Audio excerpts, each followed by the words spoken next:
Alright, what's good everyone? Welcome back to another video. In this video, I'm going to be comparing the Google Pixel 9 Pro Fold versus the Z Fold 7 from Samsung. So let's get into it.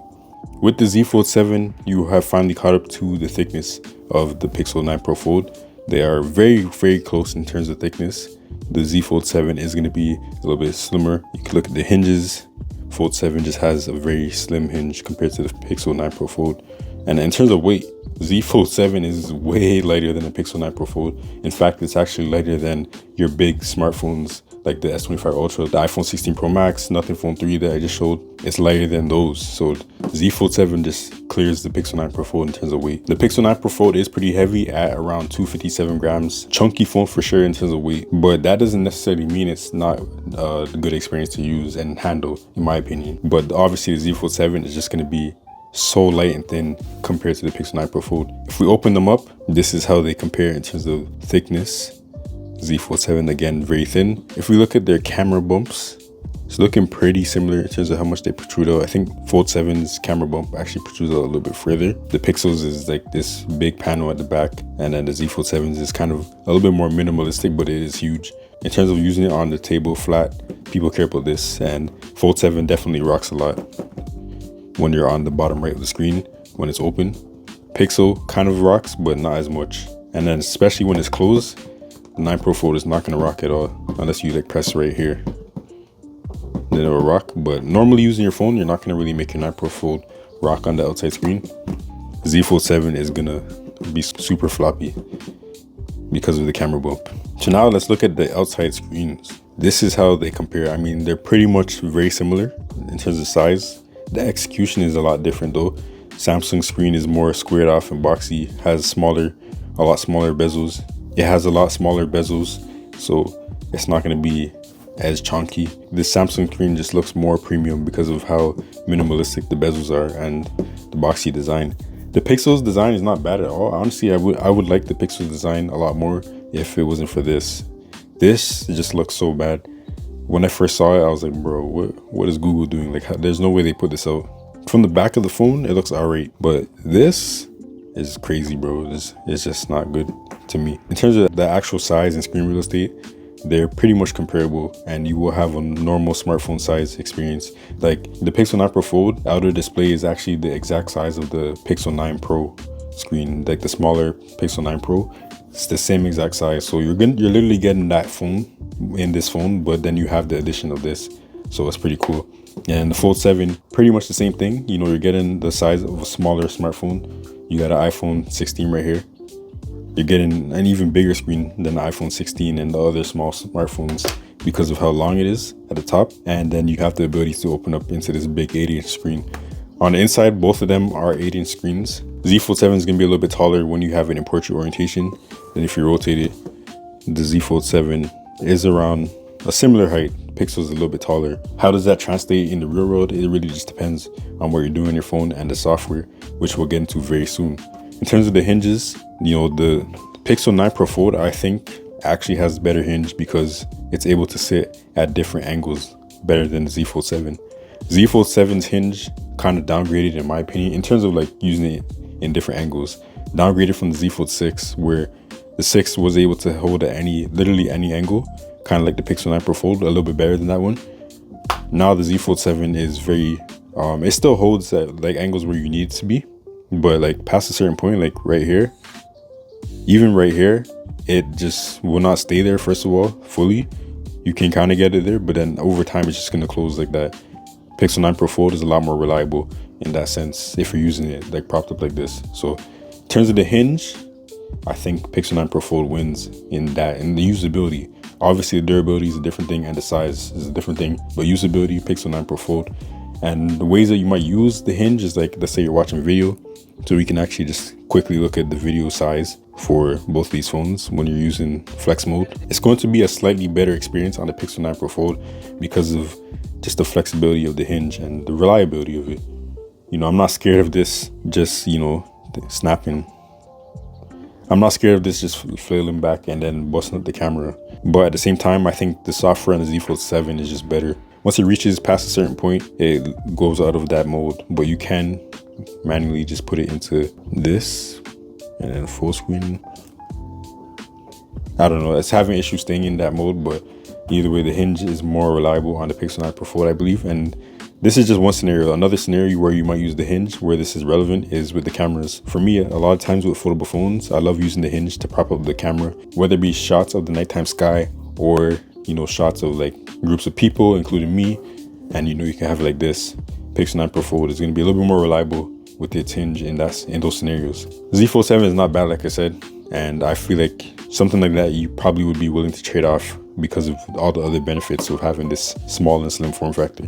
In terms of unlocking your device, both of them have face unlock and they have the fingerprint reader built into their power button on the side. Pixels, I don't know, they just want to be different. So the power button is on top of the volume buttons. So it's right here. It's easy to unlock, works really fast and smooth. Same with the Z Fold 7. The fingerprint sensor is just very fast and smooth. Now with the face unlock, it's not that good on Samsung's phones because it's not like it's not as reliable. You can't use the face unlock on Samsung devices for like your banks and stuff like that. But with the Pixel, you actually can use your face unlock for banking and stuff like that. So it's kind of more like an iPhone experience, because iPhones don't have a fingerprint sensor. They rely all on Face ID. So if you're trying to go into like a banking app and stuff like that, you can use your face unlock, which is slightly faster because you just open the app and then it automatically scans your face and boom, you're in the app. Whereas with the Z Fold 7, you got to use your fingerprint, which is, I don't have any issue doing that. It is one less thing you got to think about with the Pixel. So in terms of the battery size, the Pixel 9 Pro Fold has a slightly bigger battery with 4,650 milliamps versus 4,400 on the Z Fold 7. Despite that difference, I think the Z Fold 7 will actually last you longer because of the efficiency of the Snapdragon 8 Elite. But there are people that get better battery life than Samsung foldables with the Pixel 9 Pro Fold. It really comes down to how you use your device, and you could probably see better battery life on either one of them depending on who you are. It's really hard to say what battery life will be like just because of specs on paper, especially when you're talking about like only 250 milliamps of a difference. There's a lot of factors. The Pixel 9 Pro Fold doesn't have 15-watt wireless charging. It's actually a slower wireless charging on this phone, unfortunately. It only has like 21 watts of wire charging, whereas the Z Fold 7 has 25 watts of wire charging and 15 watts of wireless charging. They're around the same speeds when it comes to the specs of charging, but I think the Fold 7 will charge a little bit faster and more reliably. In my experience, Pixel phones tend to really throttle down the charging speeds a lot. Even when you turn off the adaptive charging and stuff like that, they throttle it down a lot in my experience. But maybe that's fixed by now. I haven't used the Pixel phone as my daily driver in a while. Who knows, maybe it's good, but the speeds are very similar. So now let's actually get into the software. The first thing you see on smartphones nowadays is always on display. And with the Pixel, you don't really have too many options for customizing your always on display. Whereas the Z Fold 7, you have the ability to have this full screen always on display, and it works also on the inside screen too, which I find to be really cool. Boom, full screen always on display on the inside screen. Whereas with the Pixel, it looks like this, you know, just your normal Pixel always on display, which is not bad at all, but just a little bit more customization and options with the Z Fold 7's always on displays. Like you can have widgets for certain Samsung apps, like I have the reminders, the battery life, and my health app. You can also customize the clock and the wallpaper, and you can even go deeper with Good Lock and add like, you know, different widgets all over the always on display and the lock screen if you want. So not too much customization with the Pixel in terms of that stuff, but I feel like these phones can be for two very different people, and also like you might not even care about that stuff anyways. Like it's really not that serious in terms of like the always on display. You're seeing it when you're not using your phone. It's just for quick information, and both of them in that regard don't really deliver too much information different from each other anyways, other than like the widgets. One thing I do like about the Z Fold 7's always on display is that if you're playing music, you have this at the bottom and you can actually interact with it while the screen is still off. You just double tap and you can skip the song, play the song, pause the song without even actually activating the screen like this. So I find that pretty cool. The now bar, really nice. And then you can also expand it and then lock the phone. So now this is the lock screen. You'll see the progress of the song, and you can play, pause, skip the exact same way. Being able to do that without, you know, waking up the phone screen, it's super tough. I love that feature. On the Pixel, you'll get like a little bit of information on like what's playing. So you see here, this is what is playing on the device. And then swipe down, you can see in the notification shade. And yeah, that's basically it for media on the always on display for the Pixel. They're both Android devices, so all the basics are going to be the same in regards to like just basic navigation. You know, you have an app drawer and then you have a home screen. The app drawers are very different on PixelOS versus One UI. On One UI, you can have folders in your app drawer, which I love. As you can see here, put these in the folders. And then on One UI, one quality of life thing that Pixels do not have that I love on One UI and other Android devices is being able to select multiple apps and just move them around, uninstall multiple apps at the same time. So people often complain about bloatware on One UI. You can select all those bloatware apps, uninstall them or disable them all at the same time. So then it's just done in like 2 seconds. Not really an issue. So customizing your home screen, select multiple apps and drag and drop them wherever you want them to be. So I'll put them here and then boom. So now this is my app drawer, very organized, very clean. And I'll come back to why this is important to me. On Pixel, you cannot customize your app drawer really. You can only, enter apps, long press to do different things or drag and drop them onto your home screen. And then in terms of customizing your home screen, Pixel OS, you have to literally drag apps one by one to put them in folders or move them around. Very slow. On One UI, you can select a bunch of apps all at one time, and even folders. You can move multiple folders at the same time as well, and you can literally move them around to wherever you want them to go. Just makes editing your home screen so much faster, so much easier. And then you also have more customization when it comes to your home screen size. So I'm not going to go through everything in this video, but just know from this alone, there's so much more customization in the Z Fold 7, and even in the fact of the 2 separate screens. On the Z Fold 7, you can have 2 separate home screen layouts. So this is what my external screen looks like. It's made for quick usage. This is actually a widget, a Samsung widget that allows you to see, recommended apps that it thinks you might use or apps that you recently used. So I can quickly open an app. I just have this set up for quick usage, Google search. And then I also have play YouTube music. And then I have my pending tasks, reminders, calendar, Bible, sponsored brand collabs, emails. And that's basically it. And then things at the bottom that I use frequently. And then when I open up the screen, this home screen is for actually using my device a little bit more seriously. So I have my calendar up here, and then I have different folders for different kinds of apps. And I have an enlarged folder here where I can quickly access certain apps as well. And then on the taskbar, you can have a lot more apps. And yeah, there's just a lot more customization here. This is like one of the layouts I have on my Z Fold devices. I'm always changing my layouts because it's so nice. One thing I love is that Samsung's first-party apps, they have the ability to turn off the background. So I just like that clean aesthetic. Some of them don't have it anymore in One UI 7, which I find it strange. Why did Samsung take it away and also make it inconsistent? Like, why did they take away from some and not the others? Strange, but yeah, this is kind of the idea that I go for with my Samsung devices. 2 different home screens. You can also turn that off so that it's mirrored exactly like how it is on the Pixel. So what I mean by that is on the Pixel, if I move the Play Store here, open up the phone, Play Store is going to be exactly there. The home screen is going to be mirrored. Like whatever change you make on the inside, it will be exactly the same on the outside screen. So there is that, less customization, less flexibility. And then you only have 4 apps in your dock or at the bottom on the Pixel on the outside screen. And then the inside screen, you only have 5 apps as well. One cool feature that I like about the Pixel's app dock, the apps at the bottom, is that if you actually take away the apps that are there, then it will fill up the space with recommended apps.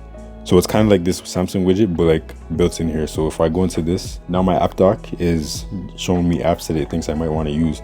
I find that it's pretty accurate depending on how I'm using my phone, and it just rotates very smartly through my apps. I also like this, the app tray, it just comes out very smooth and it's quick to drag and drop something into a split screen or just open another app anyways.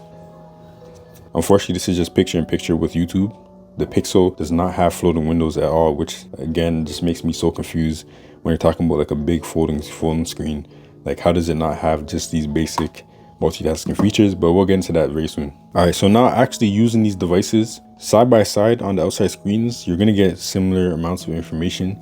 The experience is gonna be very similar in terms of typing, navigating the phone. Like, it's just gonna be super similar across both of them because they have similar screen sizes. So it's not too big of a difference there for just everyday stuff. The software differences comes down to what you personally like. And if you're a Samsung user or if you're a Pixel user, you might like the differences in the software. If we go to notification shade, this is what it looks like on both. You see One UI 7 is, in my opinion, a little bit cleaner and has like this see-through view. It's a lot more customizable as well. You can change different things. But if we expand it into the quick toggles, this is what Pixel OS looks like right now. It is going to be changed to look a little bit similar to this in the next version. Yeah, you can customize the quick toggles, and here you can do the same thing with these. But on Samsung's, you do have some extra stuff that you can move up and down. Unfortunately, you can't get rid of the ones you don't use, but you can, move them based on like what's comfortable for you or your priority. And then you can also, like I said, edit the quick toggles here. PixelOS, you can only edit the quick toggles, and that's about it. One thing I don't like about PixelOS in comparison is that this brightness slider, you can have it here with the first swipe on Samsung's and other Android devices, but on Pixels you gotta swipe twice, and it's at the top of the screen, which doesn't even make any sense, because if you're using the phone, especially the outer display, with one hand, having to reach to the top of the screen makes it a two-hand task, and it's just not that nice. And then Samsung's phones just have a lot more features, like the edge panel. I use it a lot for multitasking and quick navigation, one-hand operations, same thing, multitasking and quick navigations. I have a video you can actually check out right here where I talk about how to set things like this up, like one-hand operations on a Samsung device. But there's just so much more customization and flexibility with navigating your Samsung device that you can set up. But if you're somebody who doesn't care about all that customization, then maybe that doesn't matter to you at all. You just want to know how the phones run, and I think both phones run very smooth. Despite the Pixel not having the most powerful chip when it came out, I think you're not going to experience stutters, you're not going to experience lagging, and even opening apps, closing apps, like switching between apps like this, you know, you're just going to have a fun and smooth experience. It's just if you want to customize your device a little bit more, it's not going to be like any other Android device. Pixels are very limited in that sense. And like just two big examples, you can't remove this search bar and you can't remove this at a glance widget. Like these are always going to be on your home screens. So that's just an example of how limited PixelOS is in terms of customization. But like I said, if you don't care about all that stuff, then I think you can have a great experience with this. Like just in the fact that it's a big screen and it works well, it's very smooth, and it has Google's like software touch. I think a lot of people will like that. Me personally, I like customization, and I also like the way that Samsung software looks and feels and all the features that Samsung has. Like for example, being able to adjust individual app volumes, or being able to play, let's say, YouTube music on my earphones and also play YouTube from the built-in speakers of the phone at the same exact time. So I could be listening to music while my daughter is watching the video through the phone speakers at the same exact time. Just like little features like that make Samsung's phone a little bit more desirable for me, but I can understand why you would rather a Pixel device. Now let's get into the biggest thing I feel like with foldable phones, and that's multitasking. So to start multitasking on both of them, you can go from the app switcher. I like PixelOS's layout of the app switcher in general, just better on the bigger screen. It just makes so much more sense, like having apps like this. Normally with One UI, you could do this in Good Lock. Like here I have on the Z Fold 6, you can actually set it up like this. But to start multitasking, I like how Pixel has it right here. You can just tap split screen, choose any app from your recent apps, or you can go to the app drawer as well, which is really nice. It's pretty fast, pretty smooth. I actually like that integration a lot. In terms of resizing, you only have two sizes with the Pixel, which is unfortunate, not as good as Samsung's, but again, it's good enough for most people. On the Samsung, you can do it from the app switcher, so you can do pop-up window or split screen. Like I said, Pixel doesn't have pop-up window, so you can select any app on your phone when you choose it from there, like that. And you can also search through the apps. So if I go to split screen again, search through the apps like here, or you can go to your app drawer, or it'll show recent apps that you have open, and then other most used apps, and then all your apps on your phone. So some people don't like how this looks. I think it's fine, it works well, and it's pretty smart and intuitive in my opinion. I think both ways are good. So now the other way you can get into multitasking is through the taskbar. So on the Pixel, drag and drop, it will be in split screen. So that is nice. You can also tap and hold the icon to enter a split screen as well. Then you can tap through the app to switch between them very quickly. And like I said, I have no apps here, so now it's showing me recommendations based on my usage. Then you can also go to the app drawer and then tap and hold to do a split screen as well. And then boom, it just works. And that's basically it for the Pixel. Like there's not too many ways to get into multitasking on a Pixel device. There's no gestures. There's literally just using your app drawer, your app dock, and the task switcher. And that's about it. You do also have app pairs, which I think is nice. So you can quickly launch two apps in that split screen session without having to like set it up. So that is nice. That's something that Google added with this second version of the Pixel Fold. Now the Z Fold 7, you have a lot more options, of course. That's just the name of the game, I guess. The dock, same thing. You can drag and drop into split screen, but you can also do 3 apps at a time on the Z Fold 7, and it's just really nice because of all the options and the orientations, the adjustment, which I'll show you soon. And then you can also drag and drop top and bottom split. Top and bottom split. Oh my gosh. And then going further with multitasking, you do have Samsung Dex, where you connect this phone to an external screen and you have a desktop interface where you can open unlimited amounts of floating windows or windows like you would on a computer. and you can snap them to the sides. It basically functions kind of like a computer, so it's pretty cool. The Pixel will be getting this very soon with the next version of Android. The official Android desktop mode is finally being released, finally developed by Google in partnership with Samsung. So it should be interesting to see how that plays out, and also how Samsung Dex kind of evolves or changes based on this new partnership that they've been doing. So yeah, both of them are very productivity oriented devices. Just by default, having this bigger screen and the ability to do split screen is nice. Samsung will give you a little bit more flexibility with the split screen and the floating windows and stuff like that. Google doesn't give you all that, but Google is, it's for different people. And like, there are specialties in Pixel OS that some people might appreciate. Like, for example, Pixels have the best speech to text ability. Like, if you just press the icon and you talk, it will write what you're saying very accurately. And then also you can put periods. You can also set it so that it automatically puts punctuation based on what it thinks you might be trying to say, period. And if you say period, it will give you the period, like it will put the punctuation as you say it. And then also you can still type while still being in voice to text mode, which is something that's really cool. On Samsung devices, other Android devices, you cannot do that. If you are in voice to text, you're just in voice to text. If you type, it will stop it. You can't put punctuation, and you also can't say send when you're done voice to text. But on Pixels, you can do that. So that is a specialty that Pixels have. They also have better call screening AI abilities, like being able to allow the Google Assistant to answer the phone for you and stuff like that. Samsung does have that feature as well, but it's not as good. I think Samsung overall has better AI and more fleshed out AI features, like in the gallery app and stuff like that. AI sketch to image, things like those things. But I don't really use AI like that. They both have their AI stuff. Pixel has the new studio where you can even make AI videos with Gemini and things like that.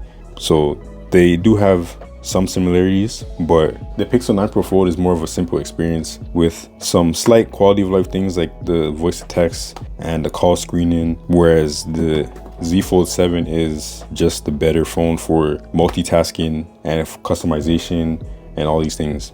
So now, in terms of performance, the Z Fold 7 is going to destroy the Pixel 9 Pro Fold. Like, we don't even really need to talk about that too much.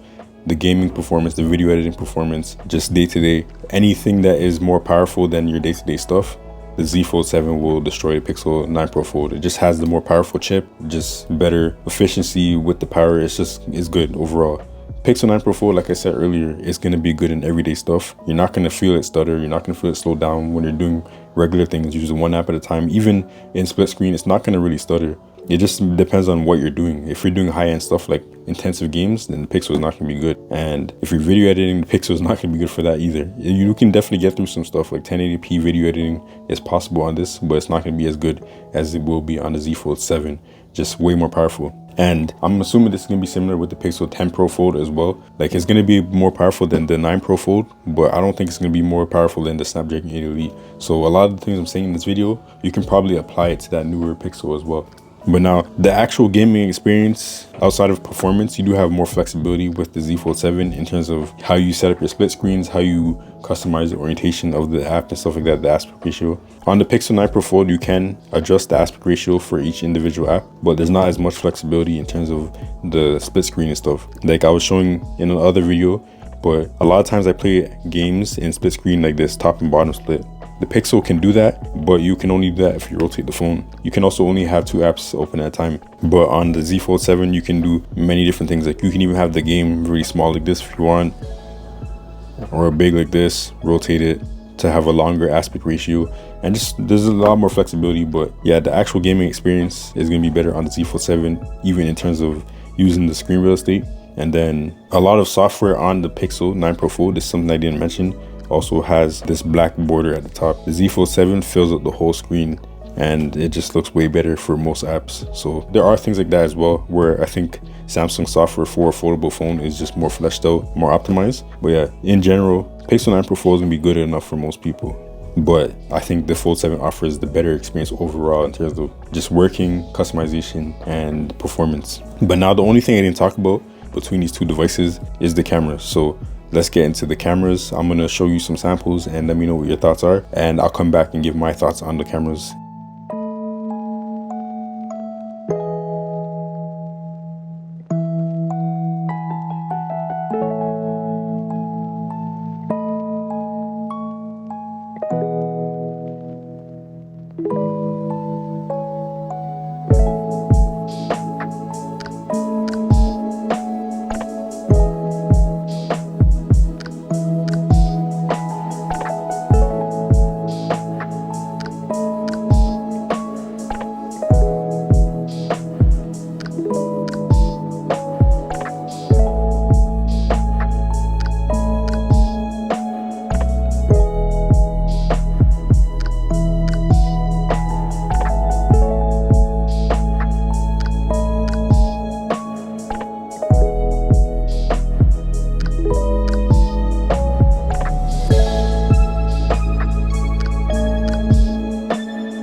So I think the cameras on both these devices will be good for most people. However, I do like what the Z Fold 7 is doing in most of the pictures, especially with the main camera. It's just able to give a little bit more detail. I feel like there's more flexibility in terms of how you can use it. Dynamic range looks better, all that stuff.